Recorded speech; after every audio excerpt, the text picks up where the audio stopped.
In this video, we will be doing part 3 of chapter 3, class 7, science. तो ये हम heat chapter में part 3 कर रहे हैं और इससे पहले हमने थर्मोमीटर के बारे में पढ़ा था. अब हम पढ़ेंगे ट्रांसफर ऑफ हीट के बारे में. You might have observed that a frying pan becomes hot when kept on a flame. It is because the heat passes from the flame to the utensil. When the pan is removed from the fire, it slowly cools down. Why does it cool down? Because the heat is transferred from the pan to the surroundings. So you can understand that in both cases the heat flows from a hotter object to a colder object. तो अगर हम किसी fry pan को stove के ऊपर, flame के ऊपर रखें, आग के ऊपर रखें, तो वो थोड़ी देर में गर्म हो जाता है. तो क्यों गर्म होता है वो? क्योंकि जो फ्लेम होती है वो हीट को पास करती है, यानी जो हीट होती है गर्मी को फ्राई पैन को पास कर देती है. तो यूटेंसिल में फ्लेम से गर्मी ट्रांसफर हो जाती है, हीट ट्रांसफर हो जाती है. When the pan is removed from the fire, it slowly cools down because the heat is transferred from pan to the surroundings. तो जब इस पैन को अगर हम उतार के इस बर्तन को हम उतार के आग से उतार के ऐसे रख दें थोड़ी देर के लिए, तो जो हीट होती है, जो पैन गर्म होता है वो ठंडा होने लगता है धीरे धीरे. वो कैसे होता है? क्योंकि उसकी जो हीट है वो हीट जो हवा है उसमें ट्रांसफर हो जाती है, यानी हमारे एटमॉस्फेयर में ट्रांसफर हो जाती है, सराउंडिंग में ट्रांसफर हो जाती है. जो इसकी हीट है वो हवा में मिल जाती है. तो इसका मीनिंग ये है कि हीट जो है हमेशा गर्म ऑब्जेक्ट से ठंडे ऑब्जेक्ट की तरफ मिलती है. जैसे पहले पैन ठंडा था और जो स्टोव चलाया था हमने हीट, उसने पैन को हीट दे दी.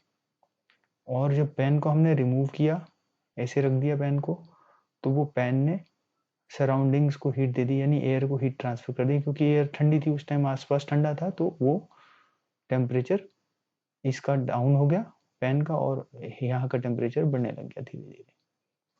तो in fact in all cases heat flows from a hotter object to a colder object. तो जो हीट होती है वो फ्लो करती है गर्म ऑब्जेक्ट से ठंडे ऑब्जेक्ट में. तो अगर दो ऑब्जेक्ट पड़े हैं, एक गर्म है तो दूसरा ठंडा है, ये हॉट है मान लिया और ये कोल्ड है, तो हॉट से कोल्ड की तरफ हीट ट्रांसफर हो जाती है. तो इस तरह से हीट का फ्लो होता है. तो अब इसको हम एक एक्टिविटी में देख लेते हैं. एक्टिविटी 4.6 है. Take a rod of flat strip of a metal, say aluminium और iron, fix a few small wax pieces on the rod. These pieces should be at nearly equal distances. तो ये एक rod ले लें हम ऐसी. ये रॉड हमने लिया है कि रॉड है जो कि जिसपे हमने वैक्स के पीसेस चिपका दिए हैं और लगभग एक जैसे डिस्टेंस पर, यानी इतना डिस्टेंस ही है, बराबर डिस्टेंस पर चिपकाए हुए हैं. तो अब इस रॉड को लेंगे, एल्यूमिनियम की रॉड को या आयरन की रॉड को, और उस रॉड को हम ये ब्रिक्स में फंसा दें. ये जो ईंटें लगी हैं इसके अंदर हमने उसको फंसा दिया है. Put one end of the rod in between the bricks. Now heat the other end of the rod and observe. तो ये जो एक एंड तो हमने यहाँ ब्रिक्स में फंसा दिया है, दूसरा एंड जो इसका ओपन एंड है उस पे हम कैंडल से, फ्लेम से उसको गर्म करेंगे. तो जब हम इसको हीट देते हैं तो क्या होता है? तो ये वैक्स के पीसेस धीरे धीरे से पिघलने लगते हैं. पहला वाला पीस पहले पिघलेगा क्योंकि पहले हीट ट्रांसफर होगी यहाँ. जब थोड़ा ज़्यादा गर्म हो जाएगा तो हीट यहाँ ट्रांसफर होगी और ये वैक्स नीचे गिर जाएगा. फिर थोड़ी देर के बाद ये वाली हीट और आगे ट्रांसफर हो जाएगी क्योंकि ये धीरे धीरे गर्म होती रहेगी रॉड, और आगे इस तरफ बढ़ती रहेगी इसकी गर्मी, हीट जो है. तो फिर ये कैंडल जो वैक्स पीस है वो भी जल्दी जल्दी पिघलने लगेगा. फिर हीट इधर आगे ट्रांसफर होगी तो ये वैक्स पीस भी पिघलने लगेगा. तो धीरे धीरे हीट इस तरफ ट्रांसफर हो रही है क्योंकि ये जो हीट है वो हॉट है और जो ये रॉड है वो कोल्ड है. तो हॉट से कोल्ड की तरफ हीट ट्रांसफर होता है और धीरे धीरे फिर ये ऐसे ही इस रॉड में भी इस तरफ कोल्ड है और ये रॉड इधर हॉट है. तो कोल्ड से हॉट की तरफ हीट, हॉट से कोल्ड की तरफ हीट ट्रांसफर हो रही है और धीरे धीरे ये पूरी रॉड गर्म हो जाती है। तो ये एक एक्टिविटी है जो हमको बताती है flow of heat through a metal strip. तो कैसे एक मेटल स्ट्रिप में जो हीट है वो फ्लो करती है। So the process by which heat is transferred from the hotter end to the colder end of an object is known as conduction। तो जो ये प्रोसेस है जिसमें कि एक ऑब्जेक्ट में, यहाँ पर हमने कैंडल लगाया है और कैंडल से हम हीट कर रहे हैं इसको, तो ये धीरे धीरे जो हीट यहाँ ट्रांसफर हो रही है और ये हॉट साइड है और ये कोल्ड साइड है, और धीरे धीरे जो इधर हीट ट्रांसफर हो रही है इस मेटल में, इस ऑब्जेक्ट में, उसको हम कहते हैं कंडक्शन। उस प्रोसेस को बोलते हैं कंडक्शन, यानी हीट को कंडक्ट कर रहा है। In solids generally the heat is transferred by the process of conduction. तो ये जितने भी सॉलिड होते हैं, जैसे कि ये आयरन रॉड है या और कोई मेटल है, स्टील है, एल्यूमिनियम है, इन सब में जो हीट ट्रांसफर होती है वो होती है by the process of conduction, यानी कंडक्शन के प्रोसेस से ही हीट ट्रांसफर होती है। तो अभी ये क्वेश्चन है कि do all substances conduct heat easily?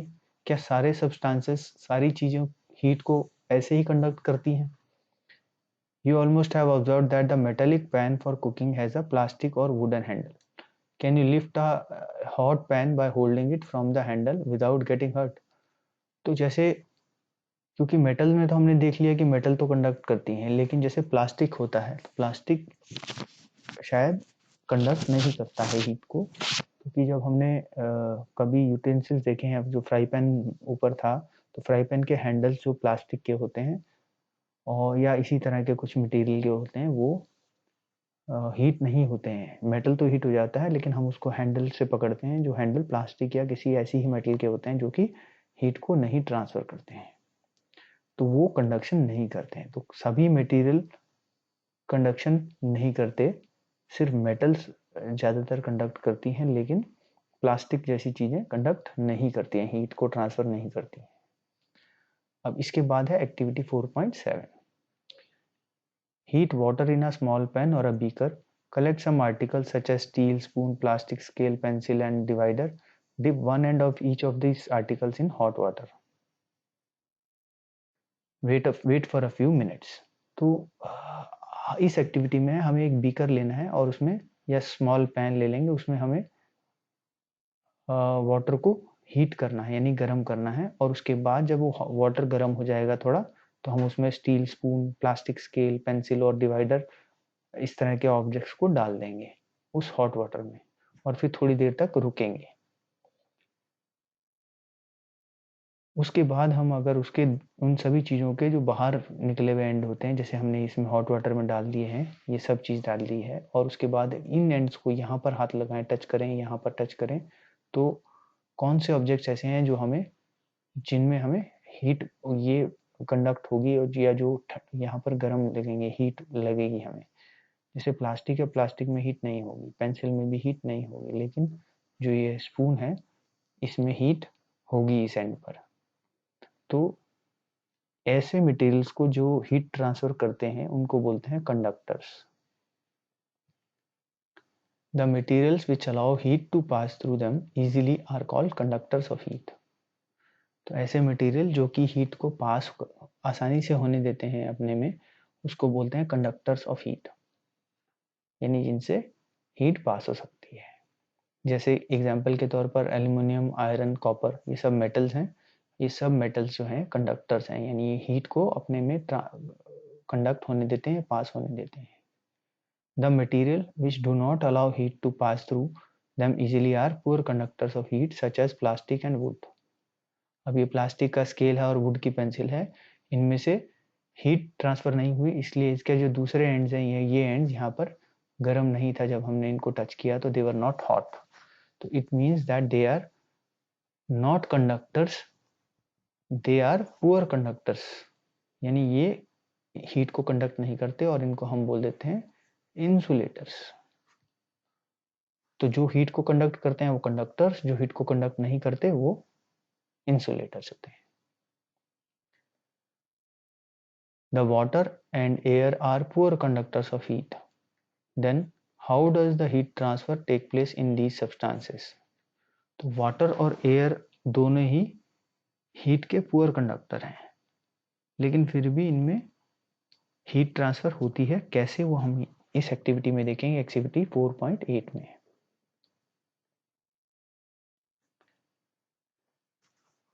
Take a round bottom flask. If a flask is not available take a beaker. Beaker can be used. तो एक अगर फ्लास्क ऐसा वाला मिल जाए, राउंड बॉटम वाला ऐसा फ्लास्क मिल जाए, तो एक लेना है और उसको 2/3 भर देना है पानी से. नहीं, लगभग इतना भर देना है हमको पानी से, इतना सारा ऑलमोस्ट पानी भरना है. Place it on a tripod or make some arrangement to place it. Place the flask in such a way that you can heat it by placing a candle below it. तो इसको अगर हम इसको ऐसी जगह पर रखें, एक स्टैंड के ऊपर, ताकि इसके नीचे एक कैंडल आ जाए और कैंडल से इसको हम इस फ्लास्क को हम हीट कर सकें. तो wait till the water of the flask is still. जब तक पानी स्टिल है तब तक स्टिल होता है, मतलब जब हम पानी को ऊपर रखेंगे तो थोड़ा वो छलकेगा. तो जब एक बार वो पानी रुक जाता है, स्टिल हो जाता है, तो place a crystal of potassium permanganate at the bottom of the flask gently using a straw. तो उसमें हम एक पोटेशियम परमैंगनेट का क्रिस्टल डाल दें. Potassium permanganate basically coloured crystal होता है.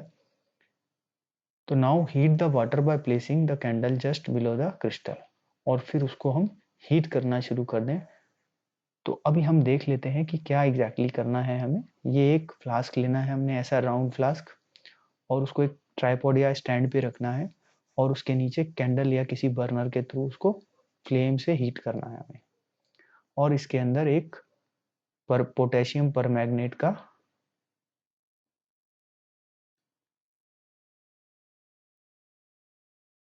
क्रिस्टल डाल देना है, जो कि वॉयलेट कलर का होता है. यहाँ पर क्रिस्टल डाल देते हैं अंदर, यहाँ से, और उसको फिर हीट करना शुरू करते हैं. जब हम क्रिस्टल को हीट करना शुरू करते हैं तो ये वाटर जो है वो, यहाँ पर जो वाटर है पहले नीचे, वो हीट होना शुरू होता है और वो ऊपर की तरफ जाने लगता है.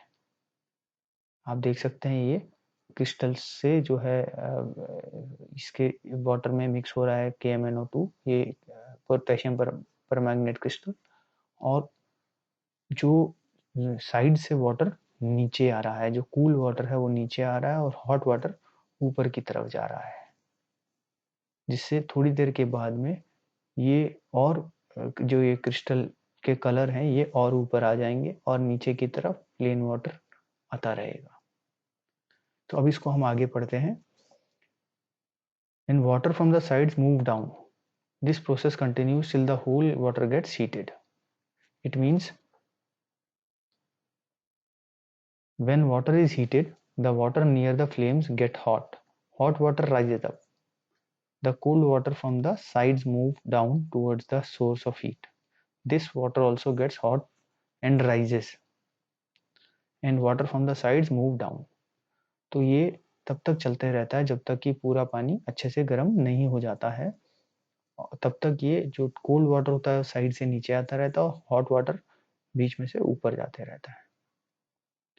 So this mode of heat transfer is called convection. पहले हमने कंडक्शन पढ़ा था, जो एक मेटल में अगर हीट ट्रांसफर होती है तो वो हो रही है कंडक्शन से. और ये मेथड जो है जिसमें कि वाटर जो है हीट को ट्रांसफर करेगा, उसको कन्वेक्शन बोलते हैं. तो ये कन्वेक्शन बहुत इंपॉर्टेंट टॉपिक है, ऐसे कंडक्शन भी एक इंपॉर्टेंट टॉपिक है जिनके ऊपर क्वेश्चंस आते हैं. How does the heat travel in air, in which direction does the smoke go. तो the air near the heat source gets hot and rises. The air from the sides comes in to take place. In this way the air gets heated. The following activity confirms this idea. तो जैसे water में हुआ है convection, यानी कि heat transfer हुआ है, ऐसे ही एयर में भी हीट ट्रांसफर होता है। जो जो लेट्स से ये एक हीट का सोर्स है और ये एक हीट का सोर्स नहीं है, यहाँ एयर है। तो जो हीट के सोर्स वाली एयर है हम यहाँ लिखते हैं हीट और यहाँ लिखते हैं कोल्ड। तो हीट के सोर्स वाली जो एयर है वो गर्म होती है और वो ऊपर उठती है, और जो कोल्ड वेव है ये कोल्ड ब्रीज इसकी जगह ले लेती है और ये ऊपर चले जाती है। तो इस तरह से हीट में भी ट्रांसफर होता है, हीट का एयर में भी। तो इस तरह से एयर में भी हीट का ट्रांसफर होता है। तो अभी एक्टिविटी है जो और क्लैरिफाई कर देगी हमें। Activity 4.9, light a candle, keep one hand above the flame and one hand on the side of the flame. Do your hands feel equally hot? If not, which hands feel hotter and why? तो एक candle हम light जलाएं और उसमें एक हाथ को candle के ऊपर थोड़ा ज़्यादा ऊपर रखें। ऐसा नहीं कि बिल्कुल हाथ कैंडल के ऊपर रख दें और हाथ जल जाए। यू हैव टू से keep your hands eight safe distance from the flame so that they do not gate burned. तो ये एक सावधानी है, यानी कि आप जब कैंडल जलाएंगे और उसके ऊपर दूर हाथ रखेंगे तो थोड़ा सेफ डिस्टेंस से रखना है, थोड़ा दूर करके रखना है हाथ। जैसे ये कैंडल है और अगर ये कैंडल बर्न कर रही है तो हाथ को बिल्कुल यहाँ नहीं रखना है, थोड़ा और ऊपर रखना है। सिर्फ हमने हीट को फील करना है। तो ऐसे हाथ को अगर ऊपर रखें तो हमें फील होता है कि ये एयर धीरे धीरे गर्म हो रही है। तो जो आसपास की एयर है यहाँ की वो ऊपर जा रही है, जो हॉट एयर है वो ऊपर चली जाती है। तो अब इसको आगे पढ़ते हैं। You can see this. इस कैंडल में एक हैंड हमने कैंडल के ऊपर रखा और दूसरा साइड में रखा है, थोड़ा साइड में। ये वाला हैंड जो है ये साइड में है, ये बिल्कुल कैंडल के ऊपर नहीं है। So we notice that towards the top the air gets heated by convection. तो जो टॉप की तरफ यहाँ की तरफ है एयर धीरे धीरे गर्म हो जाती है कन्वेक्शन से। Therefore the hand above the flame feels hot. और ये वाला हाथ जो है इसमें हमको गर्म लगने लगता है थोड़ी देर के बाद। On the sides, however, there is no convection. The air does not feel as hot as the top.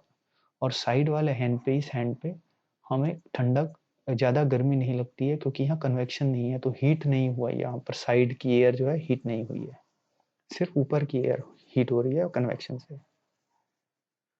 So the people living in coastal areas experience an interesting phenomena.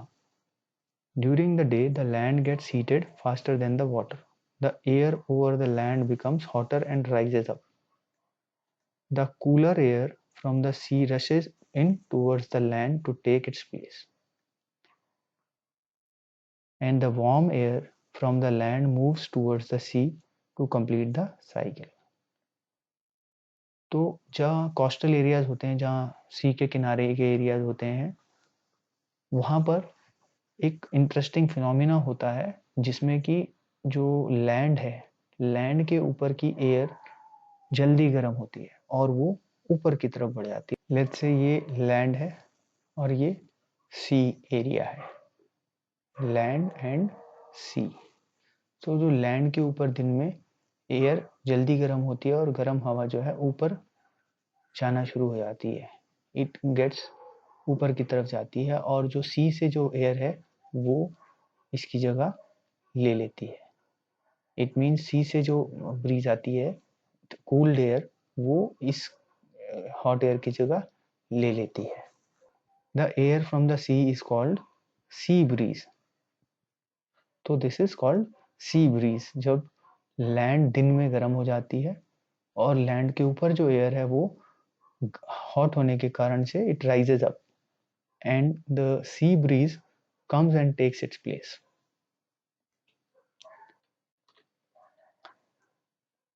And to receive the cooler sea breeze, the windows of the houses in coastal areas are made to face the sea.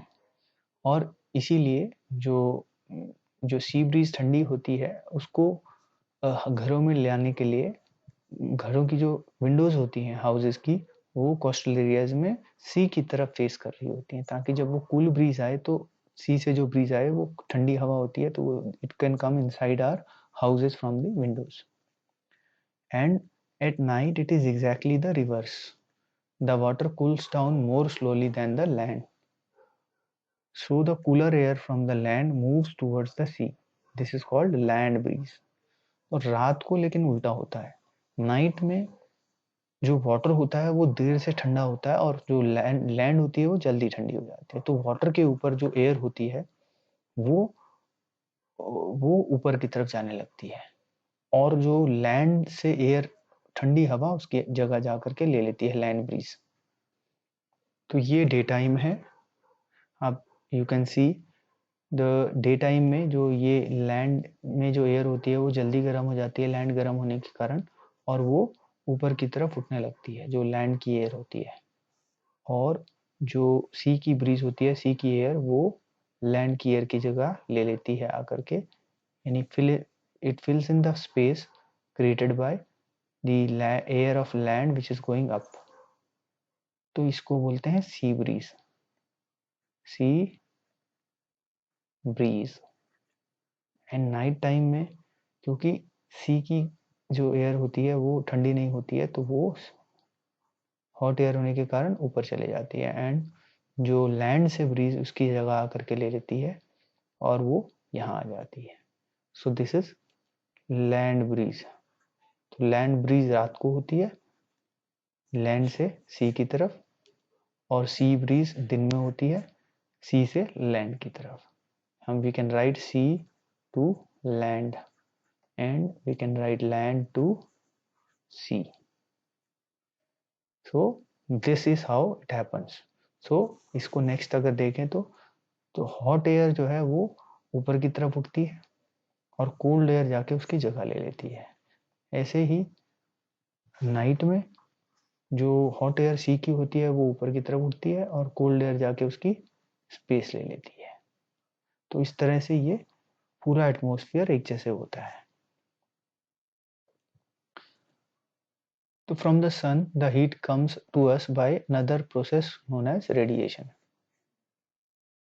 तो जब हम सन से जो heat आती है वो ना तो कन्वेक्शन से आती है ना कंडक्शन से आती है. उसका एक अलग प्रोसेस होता है रेडिएशन. और रेडिएशन को कोई मीडियम की जरूरत नहीं होती है. जैसे कि कंडक्शन या कन्वेक्शन के लिए मीडियम की जरूरत होती है. कंडक्शन के लिए मेटल होती है और कन्वेक्शन के लिए एयर होती है या वाटर होता है. बट रेडिएशन के लिए कोई मीडियम की जरूरत नहीं होती है. It can take place whether is a medium is present और नॉट. तो रेडिएशन जो होता है ये हीट जिससे सन की हीट ट्रांसफर होती है हमारे तक आती है अर्थ तक आती है उसमें कोई मीडियम की जरूरत नहीं होती है. When we sit in front of a room heater, we get heat by this process. तो जब हम एक रूम हीटर के आगे बैठते हैं तो सेम प्रोसेस से हमें हीट ट्रांसफर होती है रेडिएशन से. A hot utensil kept away from the flame cools down as it transfer heat to the surrounding by radiation. और जो हमने पहले एग्जांपल देखा था कि एक हॉट फ्राई पैन है और उसको अगर हम ऐसे एयर में रख देते हैं गरम फ्राई पैन को तो वो धीरे धीरे ठंडा हो जाता है क्योंकि वो अपनी हीट जो है ट्रांसफर कर देता है सराउंडिंग में आसपास के एरिया में हीट ट्रांसफर करता है. और वो जो हीट ट्रांसफर करता है वो होता है by the process of radiation. यानी वो रेडिएशन से होता है. So our body too gives heat to the surroundings and receives heat from it by radiation. हमारी बॉडी भी सराउंडिंग्स को हीट और देती या लेती है रेडिएशन से. So all hot bodies radiate heat. When this heat falls on some object, a part of it is reflected, a part is absorbed and part may be transmitted. तो सभी bodies जो हैं वो हीट रेडिएट करती हैं और जब एक ऑब्जेक्ट के ऊपर हीट आती है तो कुछ तो वो रिफ्लेक्ट कर देता है कुछ ऑब्जॉर्व कर लेता है. जैसे अगर हम एक स्टोव के ऊपर हम किसी चीज को रखते हैं बर्तन को तो कुछ तो उस बर्तन में ऑब्जॉर्व कर लेता है हीट और कुछ उस सराउंडिंग एरिया में चला जाता है और इसीलिए किचन में थोड़ी गर्मी रहती है. The temperature of the object increases due to the absorbed part of the heat. और जो टेम्परेचर वो बर्तन का ऑब्जेक्ट का जिसको हमने हीट के ऊपर रखा है फ्लेम के ऊपर वो टेम्परेचर बढ़ जाता है उस ऑब्जेक्ट का. क्यों बढ़ता है? क्योंकि वो जो उसने हीट ऑब्जॉर्व कर ली है. सो Y are you advised to use an umbrella when you go out in sun? तो हमको अम्ब्रेला क्यों यूज करना चाहिए अगर हम बाहर सन में जाएं, क्योंकि वो जो ऊपर से आने वाली हीट है वो हमारे ऊपर नहीं आएगी, बिकॉज उसको अम्ब्रेला ने रोक लिया और उसको रिफ्लेक्ट कर देगा और वो भी हमारे पास, हम उसको ऑब्जॉर्व नहीं करेंगे। सो ये हमने पार्ट 3 कंप्लीट कर लिया इस वीडियो का, और नेक्स्ट पार्ट में हम करेंगे kinds of clothings we wear in summer and winter.